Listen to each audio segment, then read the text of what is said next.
Bonjour et bienvenue sur ma chaîne YouTube. Je vous retrouve aujourd'hui pour un nouveau podcast sur la gestion du temps. Qu'est-ce qui suspend votre temps? C'est-à-dire, qu'est-ce qui vous bloque d'une manière générale? Je vais aborder 4 principales raisons. Premièrement, le manque d'organisation car il y a trop à faire. Petit a. Séparez les différentes tâches à accomplir selon les pièces de votre maison ou selon votre itinéraire. Petit b. Déterminez leur importance pour les accomplir dans un ordre défini, que vous soyez à la maison ou à l'extérieur. Petit c. Méditez préalablement sur chaque tâche à faire en vous posant les questions suivantes. Est-ce facile? Est-ce difficile? Comment le faire? Et avec qui? Vous seul ou avec d'autres personnes pour vous aider.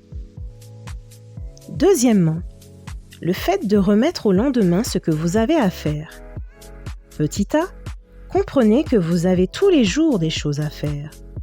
Petit b, pour éliminer tout stress ou frustration, apaisez votre cœur et dites-lui « Je sais que tu aimerais faire autre chose en ce moment ». Petit c, lâchez prise sur ce que vous devez accomplir après. Préférez vous concentrer sur ce que vous devez accomplir le jour J. Troisièmement, vous ne vivez pas assez l'instant présent. Petit a, levez-vous plus tôt le matin et profitez du chant des oiseaux par exemple, tout en buvant un bon café ou un thé ou toute autre boisson qui vous fait plaisir et qui vous donnera plus de pêche pour démarrer la journée. Petit b, continuez par un rituel d'hygiène et de beauté. Petit c, déterminez la tâche la plus importante à réaliser et faites-la dans la mesure du possible, puis ainsi de suite selon le degré d'importance de la tâche. Quatrièmement, vous êtes entouré de personnes nocives. Petit a. Commencez par déterminer si à chaque fois que vous voulez quelque chose, faire quelque chose, ou vous voulez aller en quelque part, les personnes qui vous entourent vous répondent toujours non, et à la place, c'est au final leur projet qu'ils souhaitent vous imposer gentiment. Petit b.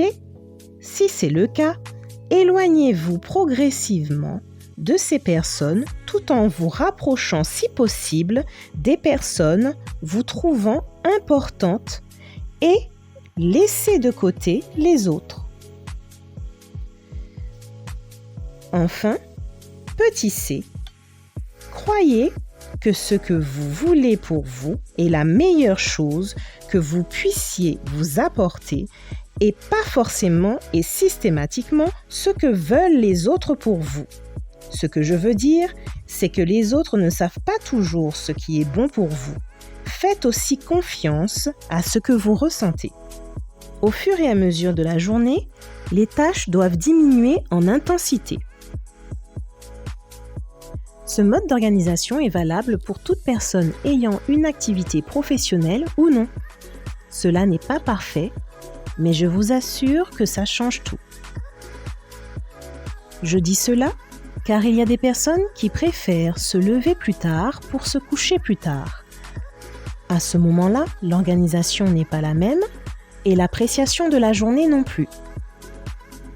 Ce podcast est terminé et j'espère qu'il vous aidera à améliorer votre quotidien. Merci de votre écoute et à bientôt.